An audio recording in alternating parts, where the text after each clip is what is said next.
al-wahidu al-haqqu al-wakilu al-qawiyyu al-matinu al-waliyyu al-hamidu al-muhsi al-mubdi'u al-mu'idu al-muhyi al-mumitu al-hayyu al-qayyumu al-wajidu al-majidu al-wahidu al-ahadu as-samadu al-muqtadir المقدم المؤخر الأول الآخر الظاهر الباطن الوالي المتعالي البر التواب المنتقم العفو الرؤوف ملك الملك ذو الجلال والإكرام المقسط الجامع الغني المغني المؤتي المانع الضار النافع النور الهادي البديع الباكي الوارث الرشيد الصمد الذي لم يلد ولم يولد ولم يكن له كفوا أحد ليس كمثله شيء وهو السميع البصير بسم الله الرحيم اللهم أنت السلام منك السلام وإليك يعود السلام فحينا ربنا بالسلام وأدخلنا الجنة دار السلام تبارك ربنا وتعالى يا ذا الجلال والإكرام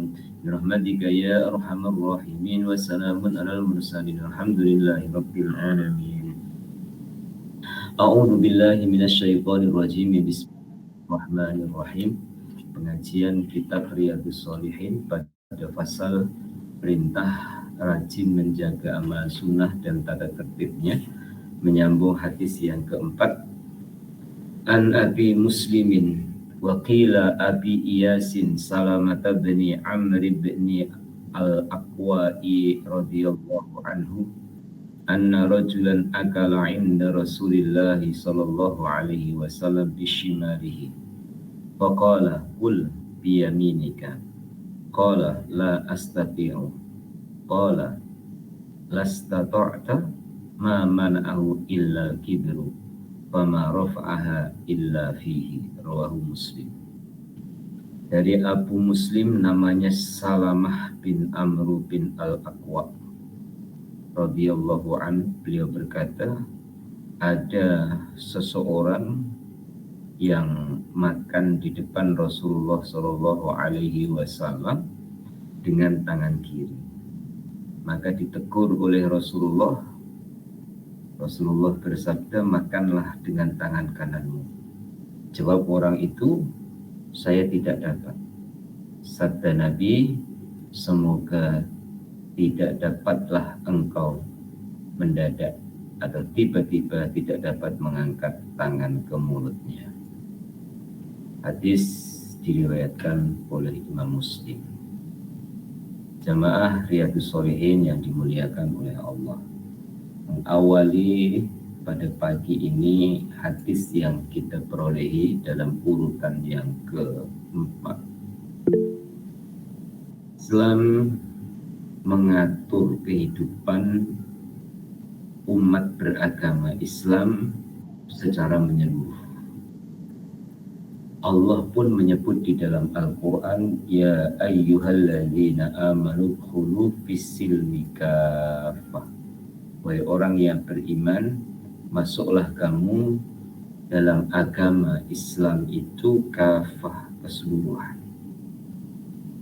Di antaranya adalah memperhatikan amalan yang dianggap kecil atau dianggap remeh, seperti mendahulukan anggota tangan kanan dalam melakukan kebaikan.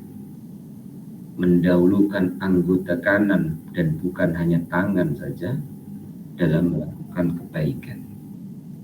Salah satunya seperti makan. Makan ini aktiviti kemanusiaan, bukan hanya aktiviti kehidupan, tapi aktiviti kemanusiaan dalam mempertahankan hidup harus makan.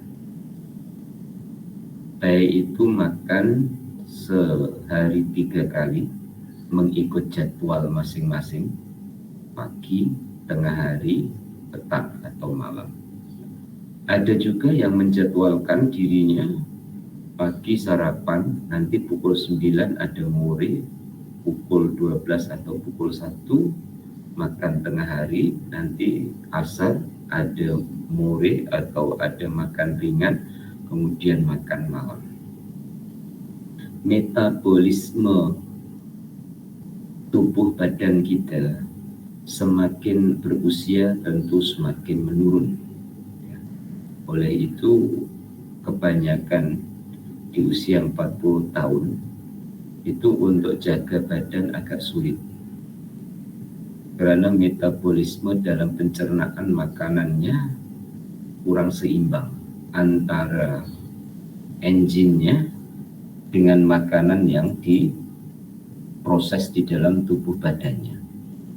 Bagaimanapun juga Islam tidaklah menitik beratkan kepada berat badan atau tinggi rendah badan, tetapi Islam mengingatkan menitik beratkan keberkahan. Ya, keberkahan ini dilalui melalui menjaga amalan-amalan sunnah yang dicontohkan oleh baginda Rasul Muhammad SAW. Sebagaimana dalam hadis ini, cerita, asalnya cerita, tapi jadi sebuah pelajaran. Ada cerita seorang lelaki makan dengan tangan kiri.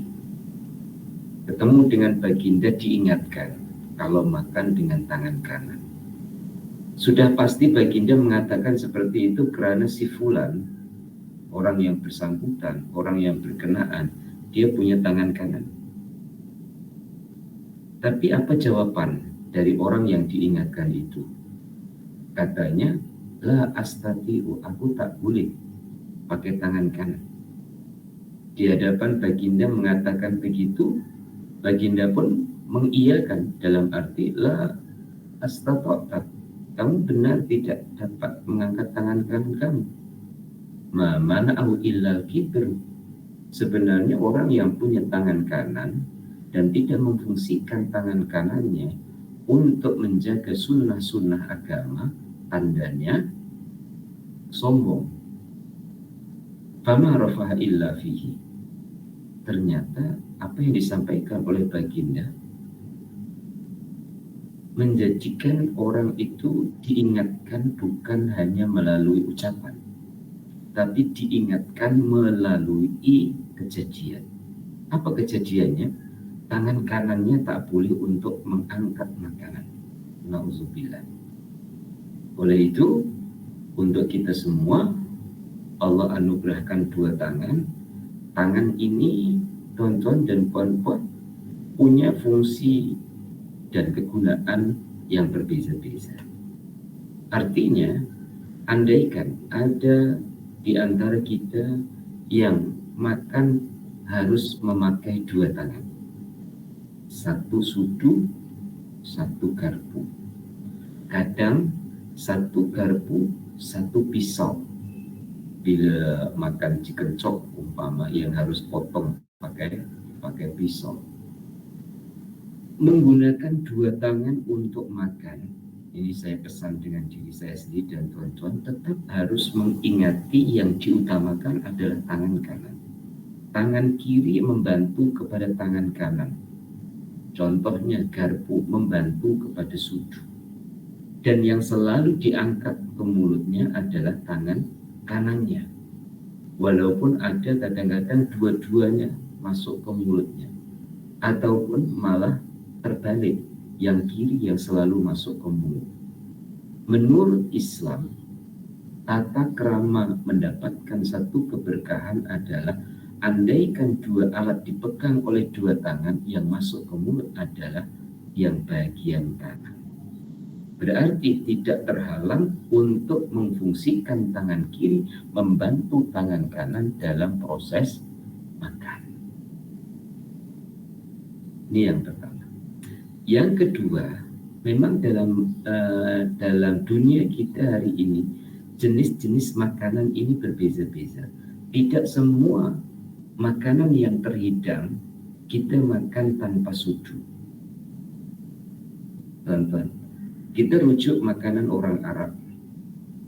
Contohnya roti, gandum, kurma. Ini tanpa pakai sudu, langsung pakai tangan, mudah. Ambil kurma, ambil roti, ambil gandum, pakai tangan. Tapi orang Melayu punya jenis makanan yang jumlahnya, jenisnya lebih banyak.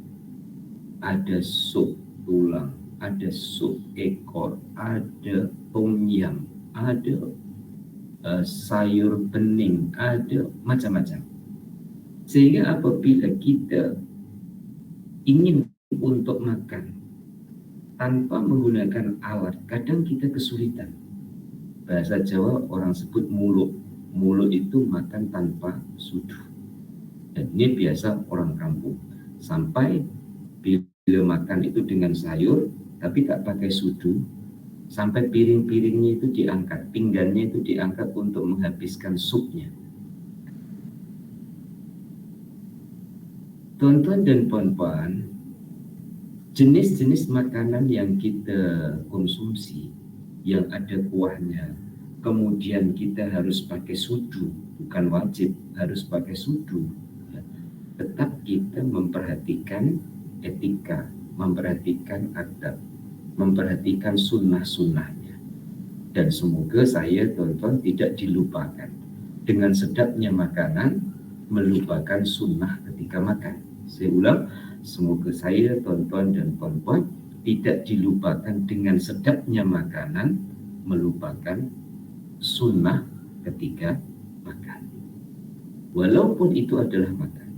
Andaikan seseorang itu tidak memperhatikan dan mengabaikan sunnah-sunnah ketika makan, berapa kali dalam setiap hari, dalam satu minggu, dalam satu bulan yang terlepas dari amalan sunnah ketika makan. Padahal makan adalah merupakan kegiatan kemanusiaan di setiap harinya, yang sekurang-kurangnya 2 kali ataupun 3 kali dalam setiap hari. Berarti cabang-cabang ibadah khidmat kita kepada Allah Ta'ala salah satunya adalah lewat makan. Dan ini sebagai tambahan, ada kalanya seseorang itu wusul itu sampai hatinya betul-betul ingat Allah, kagum dengan Allah, syukur dengan Allah, ta'zim, hormat dengan Allah ketika makan. Ya. Karena dilintaskan di dalam hatinya melihat makanan itu, melihat adanya proses perjalanan makanan yang sampai di atas mejanya. Ketika sudah melihat proses perjalanan makanan sampai di atas meja, dia terbayang kekuasaan Allah Subhanahu wa Ta'ala yang menciptakan makanan yang sampai di atas meja yang sudah hampir dia makan. Nasi yang ada di atas meja, atau yang sudah di pinggannya, atau yang sudah di sudunya, kemudian dicampurkan dengan lauknya, dicampurkan dengan kuahnya, dicampurkan dengan rasa yang terdiri dari perencah yang digunakan untuk makan. Hatinya itu betul-betul terasa dekat dengan Allah yang memberikan makan. Maka pada saat itu posisinya dalam masa makan itu lebih baik daripada posisinya ketika baca Quran. Ini dari segi hakikat. Kalau dari segi syariatnya, ya, tuan-tuan baca Quran 1 huruf 10 kebaikan. Tapi dari sisi hatinya, belum tentu orang yang hafal Quran, orang yang baca Quran itu ketika membaca hatinya betul-betul dekat dengan Allah. Malah bisa juga orang itu hatinya dekat dengan Allah ketika makan. Maka saya dinasihatkan oleh guru saya Maulana Habib Lutfi, kalau makan itu pakai pakaian yang bagus. Jangan sampai makan kita itu kurang memperhatikan etika dan adabnya makan. Kenapa harus tetap pakai pakaian yang bagus? Karena menyambut pemberian Allah Subhanahu wa Ta'ala. Saya contohkan, ya, tuan-tuan, orang pergi kenduri itu yang tersirat adalah orang pergi makan. Ya. Maka hampir 90%, bahkan 99% kenduri adalah makan. Bukan hanya kenduri, doa selamat adalah makan. jamaah Yasin adalah makan. Semua hampir kegiatan keagamaan disertai oleh makanan. Kenapa begitu? Ya, tuan-tuan. Orang dulu, para kiai, para tuan-tuan guru, meninggalkan satu amalan ibadah yang disertakan dengan makan. Karena boleh jadi makanan itu yang ketika dimakan itu boleh menjadikan seseorang wusul dan sampai hatinya kepada Allah, bertambah keyakinannya, bertambah keimanannya. Selain juga menggembirakan orang yang datang ataupun orang yang diundang. Nah, pada saat kita menyambut hadirnya dan datangnya rezeki, kemudian kita tetap pakai pakaian yang sopan, kita akan dapat merasakan bahwa yang menjamu makanan itu siapa. Kita akan dapat merasakan inilah jamuan Allah. Walaupun di dapur kita sendiri, di meja kita sendiri. Bila sudah merasakan yang menjamu Allah, berarti dibersertai atau dibersamai dengan rahmatnya Allah Subhanahu wa Ta'ala. Setiap sudunya atau setiap kunyahan makanan yang dia makan tidak melupakan ia dengan Allah Subhanahu wa Ta'ala, hinggalah keberkahan di dalam makanan itu ada. Dan doa ketika makan, tuan-tuan, dalam bahasa Arabnya yang sudah pun dihafal, Allahumma barik lana fima razaqtana wa qina azabannar. Ya Allah, berikan keberkahan pada rizki kami yang kau berikan.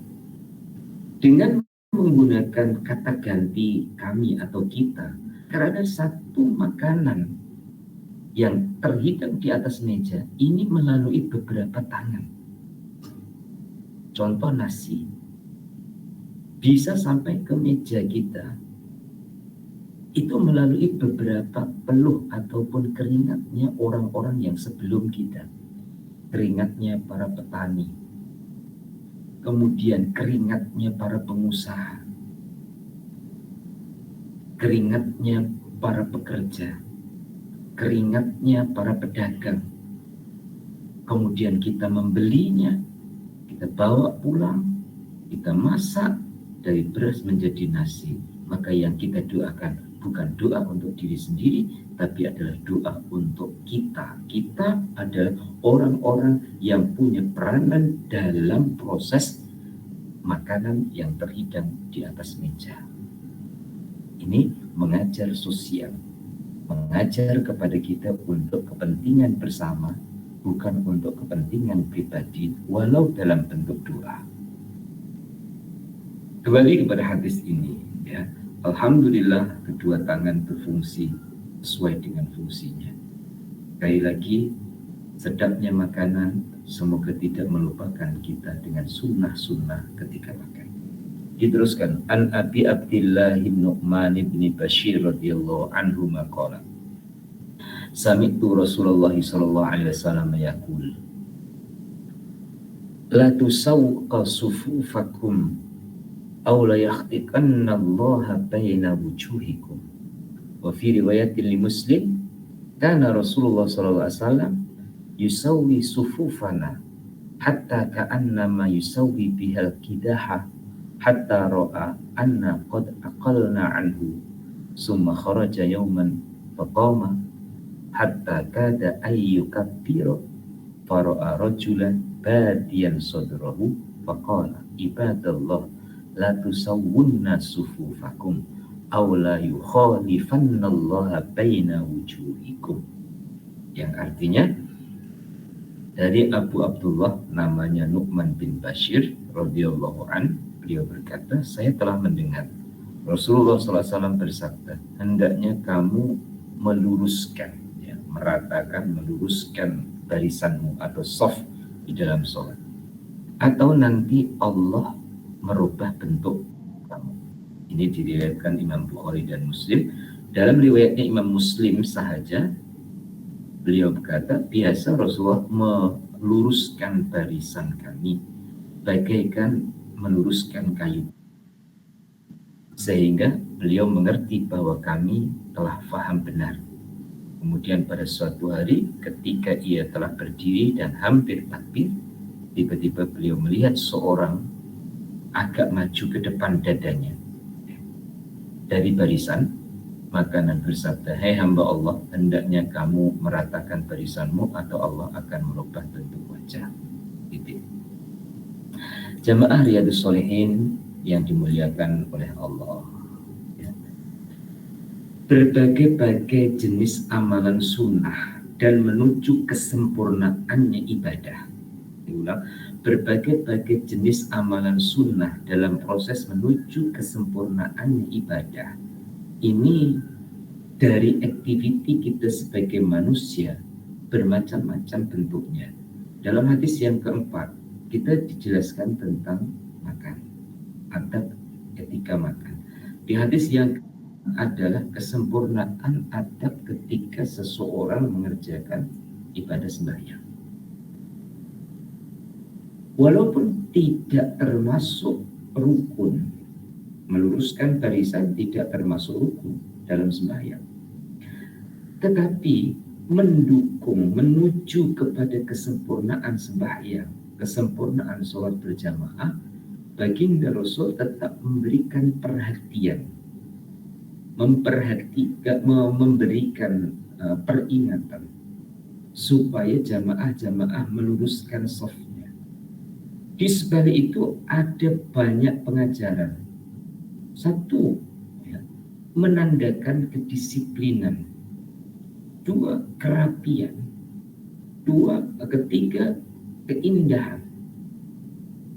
Oleh itu, dalam perbarisan, ini di luar sholat, anak-anak kita dalam perbarisan, itu dalam bahasa kami di sini ada lencang kanan, supaya barisannya lurus. Ya. Kemudian lencang kiri, kemudian lencang depan, antara jarak kanan kirinya rapi, lurus. Kemudian di dalam sholat memanglah tidak seperti dalam perbarisan yang harus berjarak.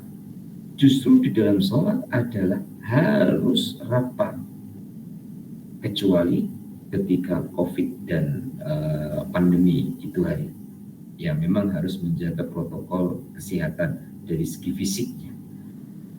Tapi dari normalnya adalah rapat, rapatkan barisan, luruskan shaf.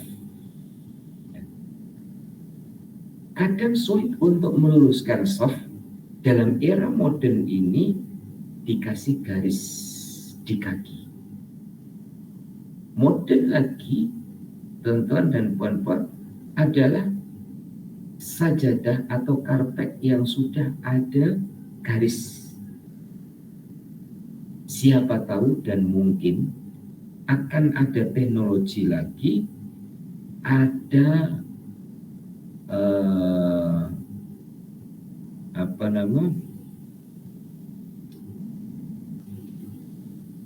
sirine atau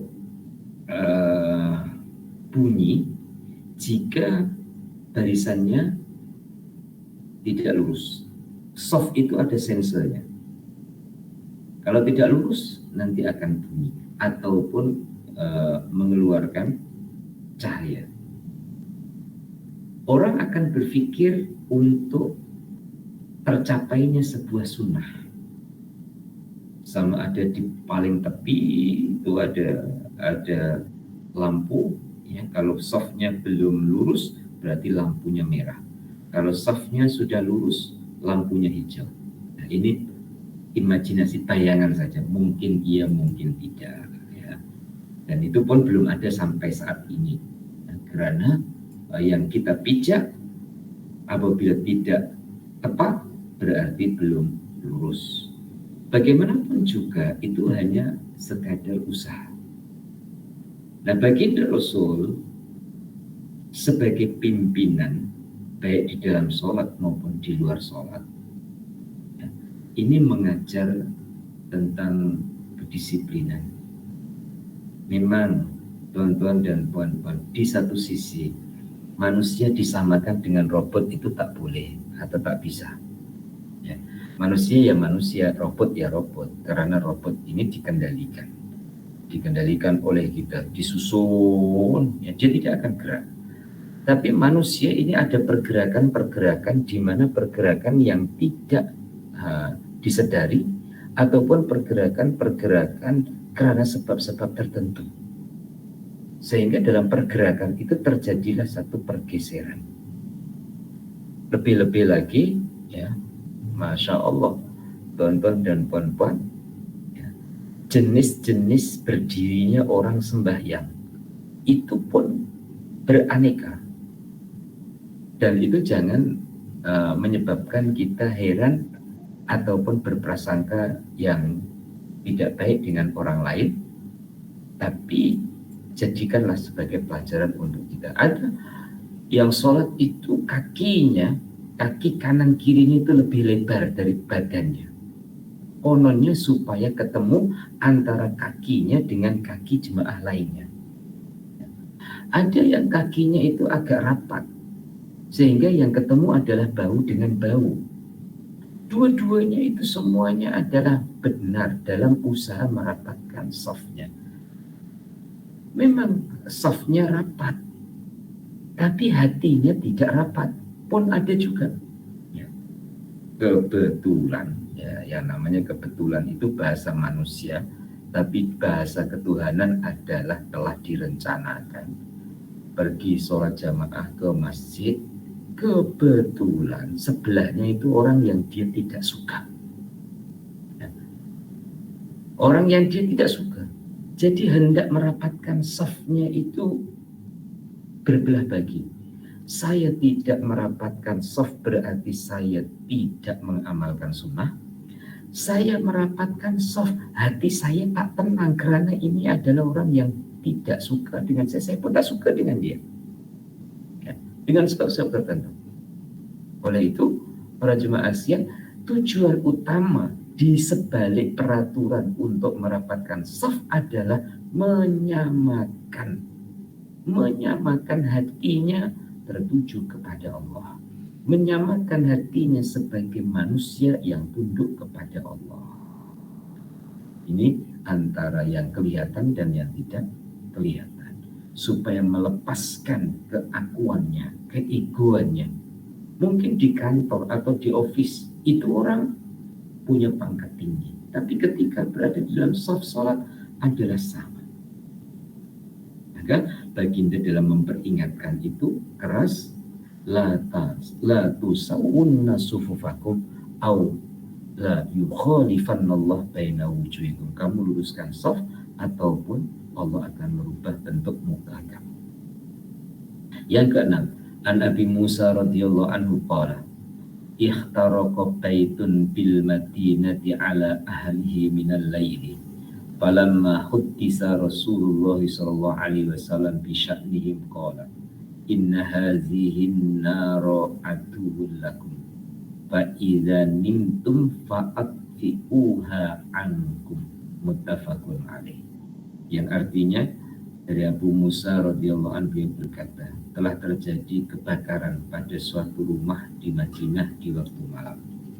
Maka ketika hal itu diceritakan kepada Rasulullah, ia bersabda, api itu bagaikan musuh, maka apabila kamu akan tidur, padamkanlah. Diriwayatkan oleh Imam Bukhari dan Muslim.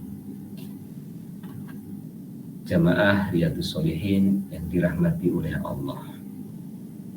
Peraturan di dalam peraturan. Ya. Apa maksud peraturan di dalam peraturan? Contoh, ya, seseorang harus menjaga peraturan rukun dan wajibnya sembahyang. Tetapi di dalam rukun dan wajibnya sembahyang itu lagi ada peraturan yang merupakan cabang dari peraturan. Sama juga Islam ada peraturan. Di dalam peraturan Islam ada cabang aturan. Kalau di dalam undang-undang ada pasal. pasal 1, pasal 2, pasal 3. Ternyata baginda Rasul dalam memimpin umat Islam, dalam memimpin umatnya, dalam memimpin para sahabatnya, bukan hanya mengingatkan hubungan dengan Allah saja, bukan hanya mengingatkan hubungan dengan sesama manusia saja, tetapi mengingatkan hubungan dengan segala sesuatu yang mungkin membahayakan atau mungkin bisa memberikan kemanfaatan. Contoh, api itu ada manfaatnya dan ada bahayanya. Ya. Bagaimana kita akan memasak jika tidak ada api? Walaupun bahan bakar api itu berbeza-beza. Mulai dari era dulu dengan kayu bakar, kayu dibakar keluar api. Dan masih ada yang mengekalkan seperti ini, sampai ada kaidah nasi itu paling sedap bila dimasak dengan kayu manual dibandingkan dimasak dengan elektrik. Wallahu a'lam. Bagi saya, ya, tuan-tuan dan puan-puan, sedapnya itu pokoknya lapar dan sehat. Itu semua makanan sedap. Tentang dimasak dengan kayu ataupun dengan gas ataupun dengan elektrik, ya, itu prosesnya saja.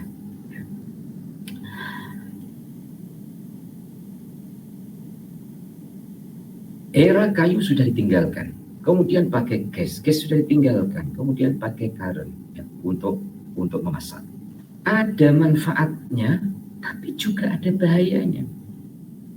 Rasulullah perhatian tentang hal itu, sampai baginda pun mengingatkan, ya, bahwa bila malam kamu mau rehat, ya, matikan api. Karena boleh jadi api itu musuh bagi kamu. Terjadinya kebakaran adalah karena keteledoran, karena kecuaian. Ya. Mungkin di antara puan-puan ini sudah pernah, termasuk juga saya, ya, memasak air, lupa sampai air yang dimasak itu habis, keluar bau, baru teringat, ini bau apa?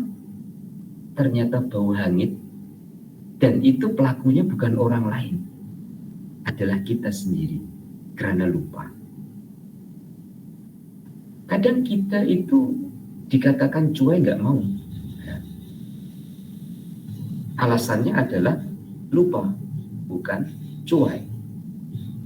Maka supaya itu tidak berulang, kita itu diingatkan oleh baginda Rasul, segala sesuatu ada manfaatnya, tapi juga ada bahayanya.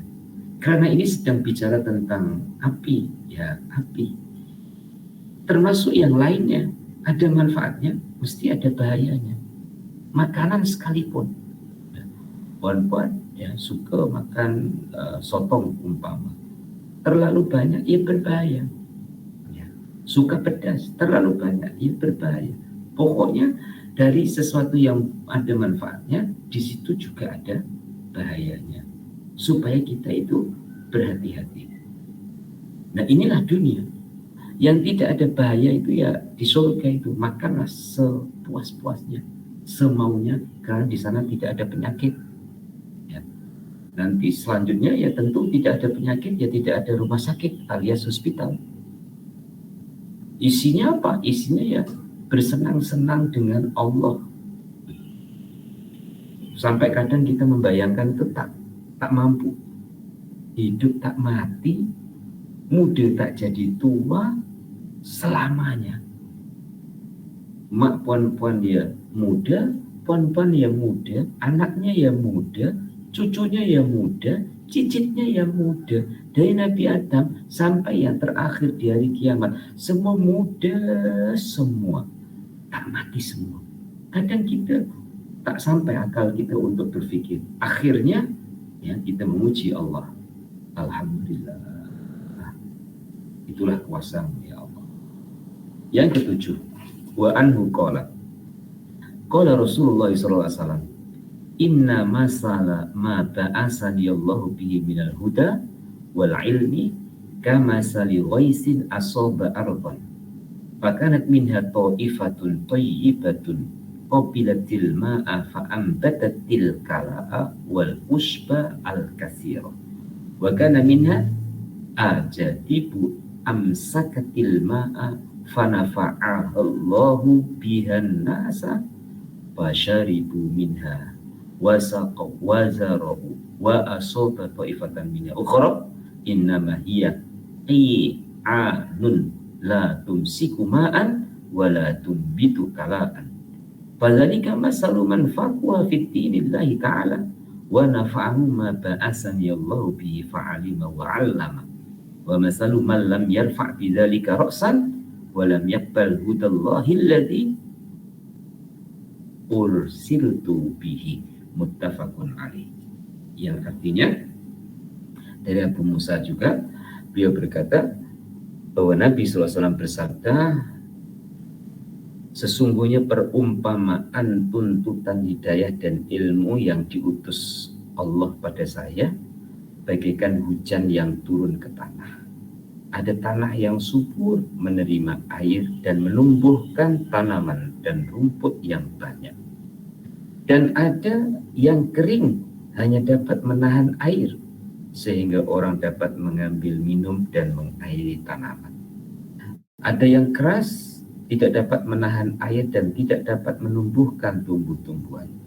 Demikianlah contoh orang yang mengerti agama Allah lalu belajar dan mengajar, dan orang yang tidak dapat menerima sama sekali petunjuk ajaran Allah yang diutuskan padaku, diriwayatkan oleh Imam Bukhari dan Muslim. Muslimin muslimah jamaah pengajian Riyadhus Shalihin yang dirahmati oleh Allah, kita ini seakan-akan mendapatkan peluang untuk mendengar kata-kata langsung dari Rasulullah Shallallahu Alaihi Wasallam lewat kitab ini, lewat tulisan ini, dan lewat majelis ilmu ini.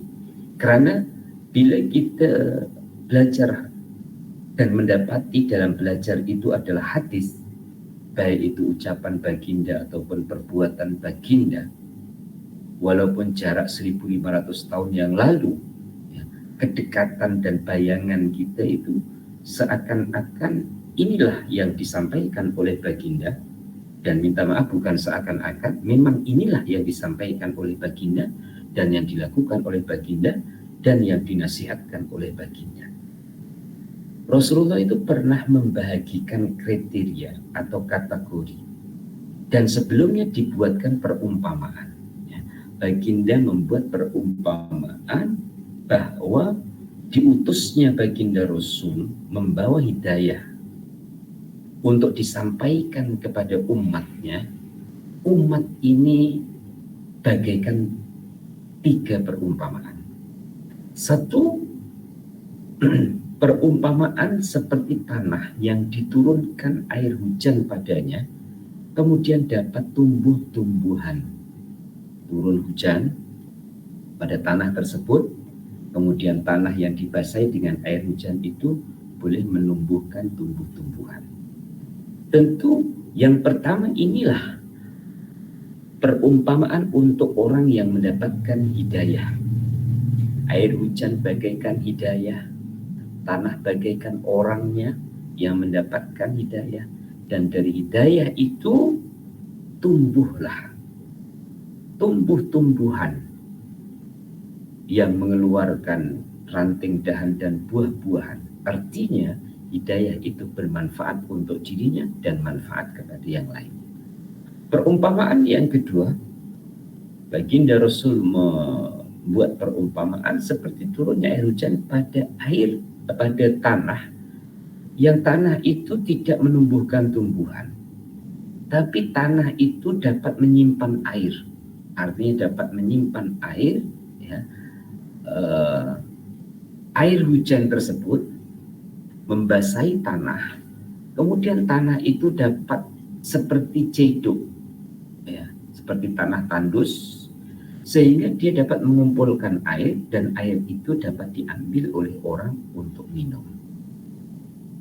Tentu yang nomor 2 ini juga masih dalam kategori baik, artinya baik, dia mendapatkan hidayah semampunya, dia memberi manfaat kepada orang lain. Yang nomor 3 adalah perumpamaan turunnya air hujan. Tapi turunnya air hujan yang membasahi tanah itu tidak pun dapat menumbuhkan tumbuh-tumbuhan, pun juga tidak dapat menahan air, sehingga tidak memberi manfaat kepada lingkungannya. Inilah yang diumpamakan wa masalu man lam yarfa' bidzalika ra'san lam yakbarallahu tallahi alladhi ursiltu bi. Itulah orang yang tidak dapat menerima sama sekali petunjuk ajaran Allah yang diutuskan padaku untuk mereka. Nah, di sini pelajaran kita bersama adalah muhasabah. Manusia ini secara fisiknya sama. Punya kulit, punya mata, punya rambut, punya telinga, punya hidung, punya tangan, punya kaki. Kelembutannya juga lebih kurang sama. Ya. Lembutnya tangan, daging yang ada ini kurang sama. Walaupun ada istilah, ya, istilah asalnya bahasa Jawa, otot kawat balung besi. Artinya orang kuat itu sampai dikatakan uratnya itu seperti mana besi kecil, tulangnya seperti mana besi besar. Itu orang Jawa sebut otot kawat balung besi. Ya. Tapi fisiknya dengan yang lainnya lebih kurang sama. Yang beda apa? Keras dan lembutnya hati. Ada orang itu kelihatannya pendiam, tapi hatinya keras. Ada orang itu kelihatannya kasar, ya, samsing, tapi hatinya lembut. Karena ini adalah ranah kerohanian yang tidak kelihatan oleh mata, maka kita tidak dapat untuk membuat penilaian yang tepat kepada orang lain. Berapa banyak orang yang dipandang hatinya, orang yang dipandang keras tapi hatinya lembut, akhirnya dalam kekerasannya itu menuju kepada jalan keinsafannya, dia menjadi orang yang baik, orang yang ramah, orang yang berkasih sayang, padahal luarannya itu kasar, bengis. Tapi ada juga yang sebaliknya. Oleh itu, yang diumpamakan oleh baginda Rasul ini adalah perumpamaan yang hubungannya dengan hati. Datangnya hidayah ke hati itu seperti tanah yang boleh menumbuhkan tumbuh-tumbuhan, atau seperti tanah yang boleh membuat ataupun menahan air sehingga air boleh bertakung di dalamnya dan dia boleh memberi kepada orang lain. Ataupun hidayah itu hanya lalu begitu saja, tidak dapat memberikan kesan dan pesan, pun juga tidak dapat memberikan petunjuk kepadanya. Yang ke-8, An Jabir radhiyallahu anhu qala Rasulullah sallallahu alaihi wasallam, masali wa masalukum kamasali rajulin aw qad naran faja'al al-janati wal farasu yaqna fiha wa huwa yadhunhunna anha wa ana akhidun bi'ujazikum anin nari wa antum tafallatuna min ya. Rawahu Muslim. Dari sahabat Jabir, beliau berkata bahwa baginda Rasul bersabda, perumpamaan aku dengan kamu bagaikan seorang yang menyalakan api. Maka semua kupu-kupu dan belalang berkerumun pada api itu. sedang orang itu menghalau binatang-binatang itu daripadanya, saya pun akan selalu menarik kamu dari belakang, jangan sampai masuk ke dalam api, tetapi kamu selalu melepas dari tangan. Diriwayatkan oleh Imam Muslim. Muslimin dan muslimah, semoga Allah memudahkan kepada saya untuk menjelaskan yang tersirat di dalam hadis ini, ya. Karena dalam bentuk perumpamaan tentu perlu dijelaskan supaya dari perumpamaan itu kemana arah pengajarannya, kemana arah pendidikannya. Tuan-tuan dan puan-puan, Allah itu betul-betul maha kuasa. Dan Allah itu pula betul-betul maha kasih, maha penyayang terhadap hamba-hambanya. Kasih dan sayang Allah terhadap hambanya, terhadap saya, terhadap tuan-tuan, kita itu diumpan oleh Allah. Artinya diuji oleh Allah Ta'ala dengan gemerlapnya dunia ini. Yang diumpamakan seperti mana adanya cahaya, seperti adanya api, yang di situ dikerumuni oleh binatang-binatang seperti mana serangga, kupu-kupu, ataupun belalang, yang ia itu karena ingin dapatkan sesuatu yang dia inginkan, maka dia mendekat. Tapi kalau dia mendekat kemudian dia tidak berhati-hati, maka dia boleh terbakar, ya, dia boleh terbakar. Nah, kita ini ketemu dengan dunia. Siapa di antara kita ini dari segi lahiriahnya yang tidak suka dengan duit?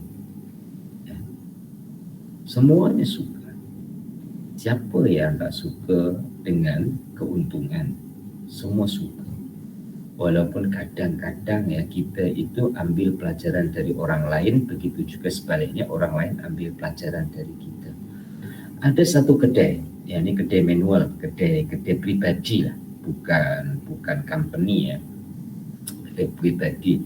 Di Malaysia mungkin disebut sebagai kedai runcit, yang dia layani sendiri, dia belanja sendiri, pelanggannya ramai. Jadi dia duduk itu mengalahkan puan-puan duduk ngaji. Dia duduk sebagai kasir, dia duduk melayani orang yang membeli, menghitung, mengira, terima uang, hitung uang, itu dari mulai buka pagi pukul 7 sampai pukul 7 petang. Ramai pelanggannya. Kemudian puan-puan adalah orang yang lalu atau orang yang memperhati.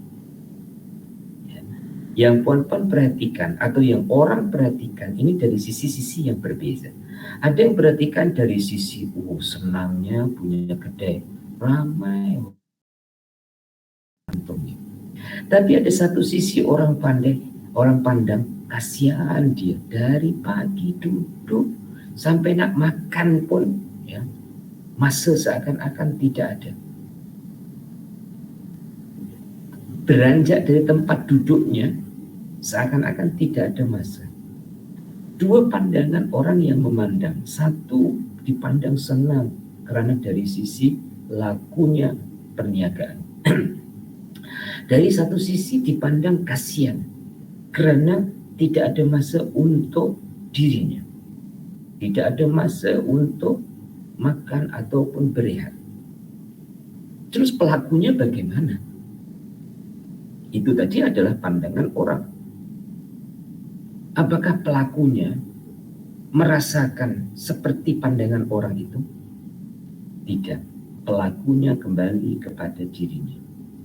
Ketika dia bukan mengejar keuntungan semata-mata, tetapi ia jadikan kerjanya sebagai ibadahnya kepada Allah, maka kepuasannya adalah bisa mendudukkan dirinya sebagai hamba Allah dalam melayani hamba Allah lainnya. Nanti sudah terkumpul lagi duitnya, pergi belanja lagi, ya, digunakan untuk belanja lagi, barang datang dijual lagi, barang habis atau berkurang belanja lagi. barang datang dijual lagi. Coba puan-puan perhatikan putarannya ini. Umurnya bertambah, aktivitinya seperti itu. Kalau tidak berada di atas dasar ya, ibadahnya kepada Allah Ta'ala, terletak di mana untungnya? Kadang-kadang ya, dalam perniagaan manual itu tidak kelihatan untungnya, sebab dia tidak menghitung gaji untuk dirinya. Yang penting barang yang dijual ada yang membeli, setelah dibeli oleh orang, dibelikan barang lagi, dijual lagi, terus begitu. Sampai uban satu mulai tumbuh, sampai beruban. Nah, apa yang saya bayangkan kepada tuan-tuan dan puan-puan ini adalah keinginan manusia untuk mendapatkan dunia. Jika tidak diperingatkan, maka boleh jadi akan terbakar dengan dunia. Kalau tidak menggunakan bahasa terbakar, ya terpedayalah dengan dunia itu.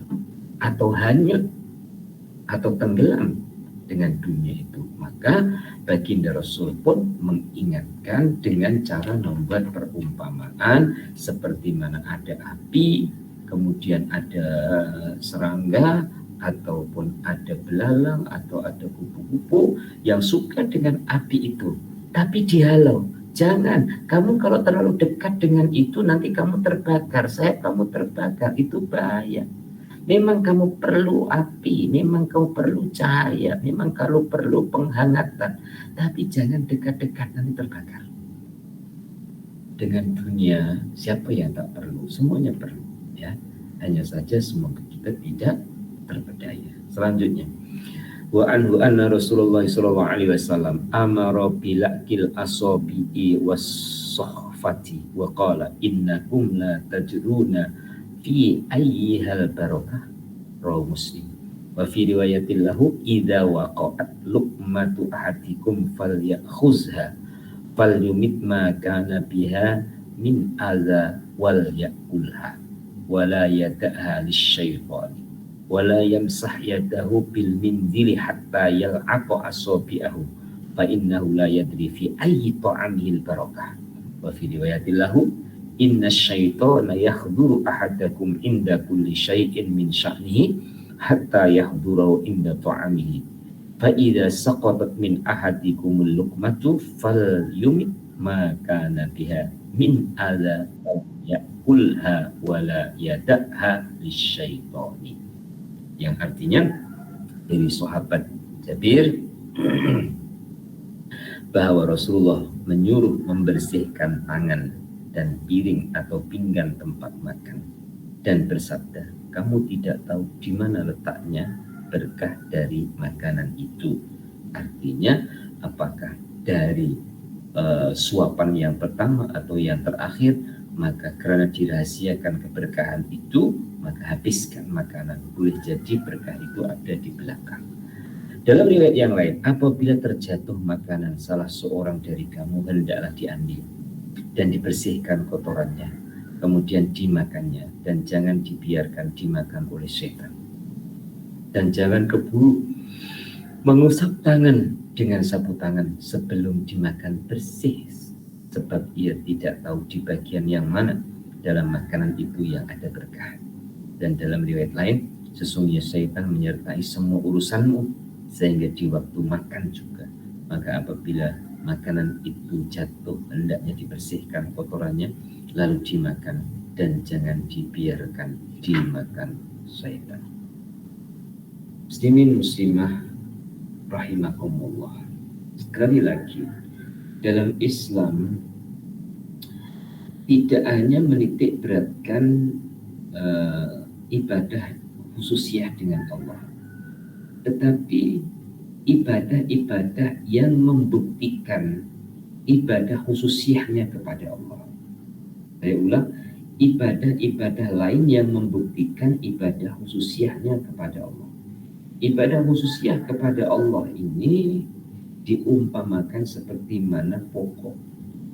Kemudian yang sunnah, yang menjadi pendukungnya atau menjadi bukti dalam perjalanan kehidupan adalah seperti mana ranting ataupun dahan, bahkan buahnya. Jadi bila Rasulullah SAW menerangkan tentang kegiatan manusia termasuk kegiatannya adalah makan itu tadi. Di sebalik makan itu orang harus belajar makan. Mungkin tonton lupa kapan atau bila kita belajar makan. Ya semenjak kita lahir. Minta maaf ya, saya memberikan bayangan. Seorang ibu melahirkan anaknya. Anaknya lapar, kemudian diberikan makanan, air susu ibunya. Ini juga ada etika. Harus mendahulukan puting susu yang kanan. Ya harus didahulukan.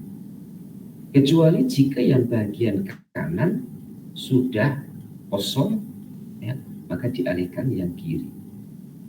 Dan ini ada ceritanya Nabi Musa. Salah satu di antara ciri tanda akan kenabiannya Nabi Musa itu di waktu kecilnya, kalau dikasihkan susu yang kiri nggak mau, maunya yang kanan. Yang perempuan jika melahirkan, jika masih ada yang melahirkan ataupun cucunya, ya, jika cucunya dikasih air susu ibunya, dikasih yang kiri nggak mau, maunya yang kanan, insya Allah itu tanda cerdas. Sebagai seorang ibu menanamkan sunnah sedari awal tentang makanan, belajar dan mengajarkan bahwa mendahulukan yang kanan, kecuali jika yang kanan sudah kosong, ya, maka dialihkan yang kiri. Nanti dimulai lagi juga dari yang kanan. Ini mengajar kebiasaan kanan. Sampailah bisa makan sendiri. Contohnya pegang makanan. Kita ngasihkan, itu juga harus diterima dengan tangan kanan. Kalau tidak diterima dengan tangan kanan, kita tak jadi ngasihkan. Kononnya begitu. Sampai dia mengulurkan tangan kanannya. Kemudian memasukkan ke mulutnya juga dengan tangan kanan. Anak kita belajar makan secara beradab. Ini bertahap. Saya ulang, belajar makan secara beradab itu bertahap. Coba anak yang baru belajar makan, ya, kemudian dikasih makanan di pinggannya, ada nasi, ada lauk. Hampir peratusnya pasti ada makanan yang tercicir. Karena ketika dia ambil makanan dari pinggan masuk ke mulut ada yang jatuh. Ataupun berserakan. Mulailah kita mengingatkan. Mulailah kita memberikan contoh. Nah, sampailah bisa makan menggunakan sudu. Awal pakai sudu, kawan-kawan, mengambil makanan yang diambil itu sampai keluar dari pinggannya, tumpah, karena sudunya itu tak boleh untuk ambil makan. Ya, ditarik terus, ditekan sampai makanannya keluar dari pinggan. Itu awal belajar makan. Apabila sudah biasa, ya, sudah bisa mengendalikan sudu garpu dan sudah boleh untuk berhati-hati supaya makanan tidak jatuh, supaya makan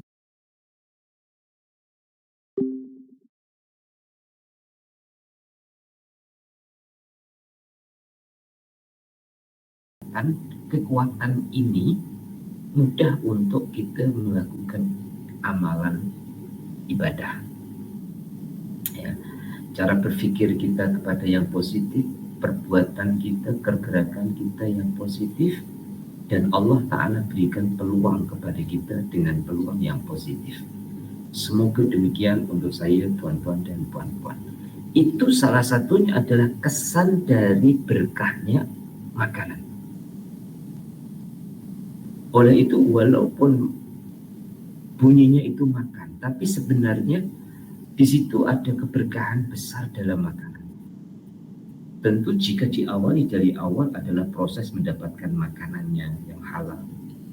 kemudian menjaga adabnya ketika terima makanan, ketika makan, ketika lepas makan. Nah, saat makan, adabnya ambil seperlunya. Jangan tamak. Ini untuk saya juga dan tuan-tuan.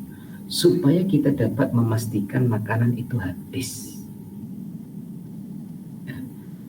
Sekali lagi, supaya kita dapat memastikan, membayangkan, mengukur bahwa makanan itu habis. Jangan ambil banyak-banyak kemudian tidak habis. Itu episode dulu kanak-kanak. Kita ambil secukupnya, sampailah dapat menikmatinya. Kalau kita ikut baginda Rasul dan semoga kita dapat mengikutinya, berhenti makan sebelum kenyang.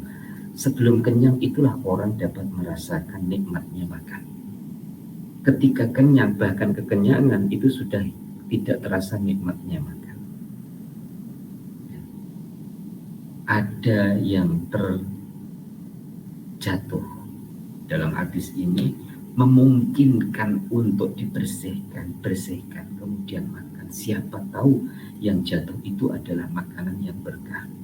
Karena keberkahan itu disembunyikan atau dirahasiakan, maka berhati-hati dan menjaga adabnya, menjaga tata krama ataupun menjaga akhlaknya ketika kita makan.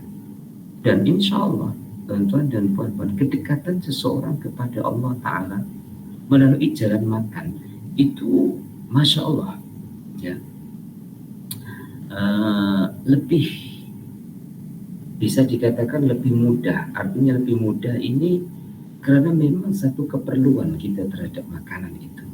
Tinggal kita mengolah pikir, mengolah akal kita untuk mengikuti tata cara makan mengikut sunnah.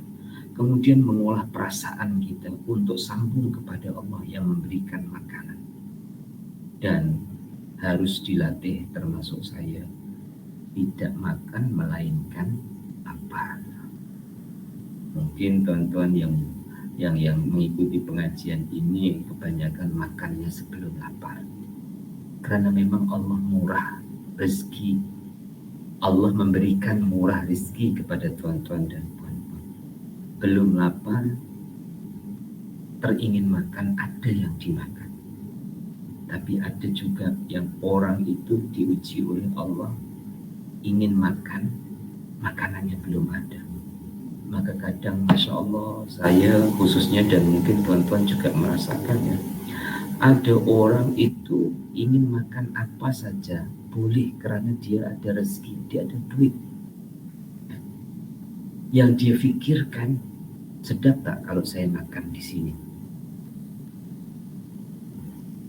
Atau yang dia pikirkan tentang kesan penyakit yang ada dalam dirinya. Kalau saya makan ini nanti saya sakit tak?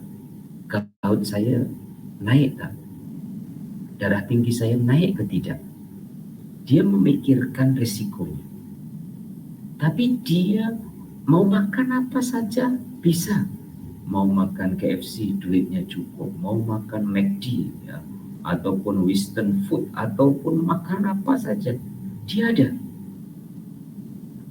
Tapi di satu sisi ada orang yang mau makan tuh mikir. Duit saya ini untuk beli makanan cukup ke tidak? Ya. Dia berhenti dulu. Kalau saya pergi ke restoran ini saya mau beli apa ya? Duit saya hanya sekian. Cukup ke tidak? Dan insya Allah dari jamaah-jamaah pengajian Riyadhus Shalihin ini adalah bukan kriteria yang kedua. Tapi kriteria yang pertama, mau apa ya Allah Ta'ala bagi. Sehingga kadang kita itu makannya sebelum lapar. Kemudian berhentinya setelah kenyang. Ini untuk diri saya sendiri juga. Ya. Mestinya makanlah ketika lapar, berhentilah sebelum kenyang. Memang senang bercakap seperti ini tuan-tuan, tapi kalau kita sudah dihadapkan dengan makanan yang nafsu kita suka, ya, kadang nafsu kita itu melupakan melupakan kita terhadap bahaya. Sudah tahu kalau udang umpama ya, itu membahayakan kaut dia, tapi karena sedap ya, berselera, akhirnya dia lupa bahayanya. Dimakan, lepas itu bila sudah kenyang barulah terasa. Itu bukan sekali dua, berulang-ulang umpama begitu. Berarti apa yang dinasihatkan oleh baginda Rasul adalah perhatiannya seorang pemimpin terhadap yang dipimpinnya, perhatiannya seorang nabi terhadap umatnya, perhatiannya seorang rasul terhadap umatnya. Sehingga bukan hanya memperhatikan dari sisi rohaninya saja, tapi juga memperhatikan dari sisi jasmani ke arah kesehatan dan sisi rohani ke arah keberkahan. Sekali lagi, sisi jasmani ke arah kesehatan tubuh badannya, dari sisi rohani adalah ke arah keberkahannya. Cukup ini, insya Allah yang akan datang kita akan sambung pada hadis yang ke-10, masih di bab yang sama, dan kita akhiri dengan baca doa. Bismillahirrahmanirrahim. Allahumma sholli wa sallim ala sayyidina Muhammad wa ala ali sayyidina Muhammad. Alhamdulillahirabbil alamin. Allahumma arzuqna ilman nafi'an wa amalan sholihan maqbula wa rizqan halalan thayyiban wa wasi'an mubarakan. Allahumma ja'alna minal ladzina istami'u qawla fayattabi'una ahsanahu bi rahmatika ya arhamar rahimin. Wa sallallahu ala sayyidina Muhammad wa ala alihi washabbihi wasallam. Alhamdulillahirabbil alamin. Cukup sekian, kurang lebihnya mohon dimaafkan. Dan sekali lagi semoga jadi ilmu manfaat dan berkah. Diakhiri hadanallahu wa iyyakum ajmain wal afu minkum. Wassalamualaikum warahmatullahi wabarakatuh.